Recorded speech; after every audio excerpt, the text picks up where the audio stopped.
from Western North Carolina's news leader. This is News 13 at 11. Right now at 11, masks are flying off the shelves at stores across the mountains. Coming up, how effective are they at preventing the coronavirus? Bullying turns violent in a mountain school. When I first saw my daughter, I felt like I had failed her. Tonight, we're hearing from a mother and daughter who say something has to be done to stop this. A puppy thrown in a trash can. You know, she probably needs a better family than what I can offer her, but I didn't do nothing intentionally. All new at 11. The owner admits he did it during an interview. His explanation and what will happen to this adorable little pup now. But first tonight, the growing concern over the coronavirus. New numbers tonight. The death toll now 170 in China. The number of cases, 7,711 there. Right now, there are 5 cases in the U.S. Officials from the World Health Organization are meeting tomorrow to decide if the outbreak should be declared a global emergency. Here in the mountains, health officials are preparing for the virus's arrival as a precaution, but people are also preparing on their own. News 13's Taylor Young shows us why there could be a mask shortage at stores in our area. While there are no confirmed cases of the coronavirus here in North Carolina, people are flocking to stores like Ace Hardware and piling up on equipment just in case. But is what they're getting actually effective? This is the safety area where the masks we sell are found. And these are the last ones you guys got? These are the last. Over the last couple of days, Ace Hardware store manager David Richards says these masks have been the most sought after item. They're either traveling or fearful of the virus that is going around and are looking for mask protection. Anytime there's a new virus out there, of course, people are quite concerned. Dr. Susan Mims says stocking up on protective gear isn't abnormal. While Mission Hospital hasn't seen any cases of the virus, concerned patients coming in with flu-like symptoms have been quick to think the worst. Our world is shrinking as people can travel around the globe very easily. She says the virus is spread through droplets, typically from sneezing or coughing. The most popular masks are the ones we're out of. While David says these masks are meant to protect against dust, smoke, and mold, he's skeptical they're effective in preventing the highly contagious coronavirus. A mask with more coverage is better because if you have holes where things can spread, that's not as good as if everything's covered up. There's home remedies for everything, and if they want to try something new, go for it.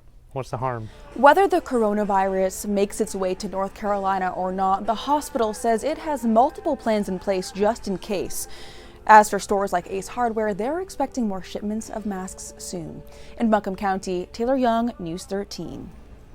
Already seeing some rain and some snow in the pictures and on the radar. The big question tonight, Jason, what kind of impact is this going to have for most of us? Very minor. This is Wolf Ridge up at the northern end of Madison County, right on the Tennessee border. And it's coming down pretty good. That's moderate snow right there. Those are some wet flakes, too. Now, it might add up to an inch. That's about it. This is not going to last much longer because the radar, if we take a look at that, is showing us it's already drying up in areas, especially to the west and south of I-40. We've seen some snowflakes flying over Jackson County, Haywood County. A lot of that's now shifting off to the northeast. And some of the heaviest snow bands have worked back up into Yancey in Madison County. So it's winding down there north of Waynesville around Cataloochee and Maggie Valley. Even though it's still snowing, it doesn't mean it's going to add up to much more. Darker blue indicates where the heavier snow bands are, and that's right here along 19E and 221. You go up to Beach Mountain, coming down pretty good there too. Appalachian Ski. Boy, they love it. All right, this is going to add some fresh powder out there, and again, a little bit here and there. This is the futurecast. Now, notice how quickly this moisture is going to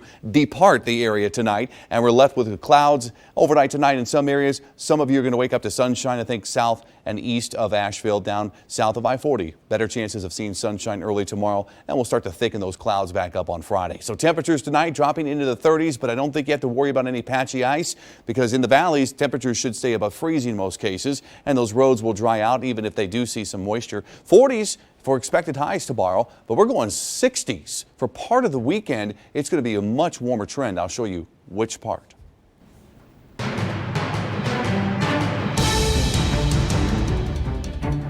For the first time, jurors in President Trump's impeachment trial are getting to play an active role. Senators haven't been able to speak and still rarely can, but they are allowed to submit written questions to each side, and that's provided for in another interesting turn of events. Sinclair's chief political correspondent Scott Thuman has the latest from Capitol Hill. Well, today began 16 hours of question and answer sessions, and each side clearly has a specific goal. Not often the center of attention, Supreme Court Chief Justice John Roberts was exactly that on Wednesday, presenting questions to each side posed by senators in writing. For example, would a quid pro quo by President Trump be worthy of impeachment? I read you the list of 40 American presidents who have been accused of abuse of power. Should every one of them be impeached? It's too vague a term. Differing opinions, of course. All quid pros are not the same. Some are legitimate and some are corrupt, and you don't need to be a mind reader to figure out which is which. For one thing, you can ask John Bolton. Democrats would love nothing more than that, hoping to convince Republicans to join them in that effort, though Trump's team nervously hoping this Q&A session helps them circle the wagons. They may help us get to the place where there may not be witnesses, but at this point, it's obvious that we don't have the votes yet. The need for witnesses just came out even stronger as you heard the back and forth. Tomorrow, more questions and answers, and then Friday, 4 hours of debate scheduled, which may very well lead to one of the toughest votes we have seen so far, that showdown over witnesses. On Capitol Hill, Scott Thuman, News 13. Keep it right here for breaking news alerts on this story. ABC is providing special reports you can watch throughout the trial. And you can follow breaking developments and watch a live stream at WLOS.com, our Facebook page, and on the News 13 app. The kids took it upon themselves to assault her. A mother and daughter on the traumatic issue of bullying. What a student says happened to her at school, and a message from her and her mom tonight every parent needs to hear. Nobody wants an animal to be abused and you know, go through cases like this. A puppy thrown in a trash can, and the owner admits he did it. Coming up a little later, he's talking about what he did and why, and what happens now to this little pup. More chances of winter weather tonight into tomorrow, but not everyone's going to get it. Jason's got your update in a full forecast coming up in minutes away.